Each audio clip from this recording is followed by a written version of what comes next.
Hi, hope you guys are doing well. So today we will be looking at the weld modifier. As you can see, I have a cube that actually is split into two parts, okay, and it also has some subdivisions over here and subdivisions over here.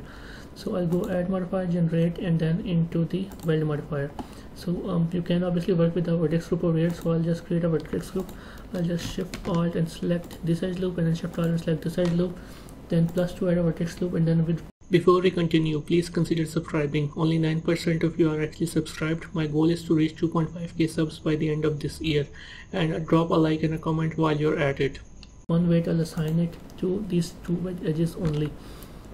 Once I go into over here, and then I will go into vertex group and then click on this group. If I start increasing this distance,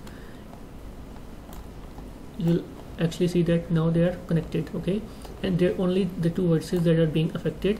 The rest of the vertices, if I go to wireframe mode, you can actually see are not being affected by this distance, even if I increase it, okay. So there's the first use of it, if you want to connect to existing vertices.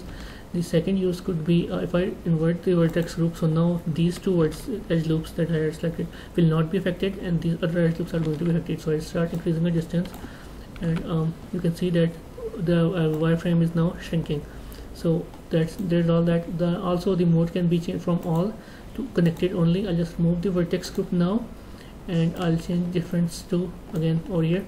And right now only the connected parts are going to be affected. That means that these two that are separate parts are not going to be affected, and only the connected parts are going to be affected. So I'll start increasing the distance, and as you can see that the connected parts are still separated out, and it's only started connecting the ones that are already connected. If I go into only loose parts, then it will affect the loose parts as well, but currently I think the distance is actually too far between them to not be affected. But if I add the vertex group and remove the setting, you can actually see that it's affecting this right now. So I hope you guys learned something today. Please leave a comment, like, and subscribe to my channel, and I'll see you in the next video. Bye.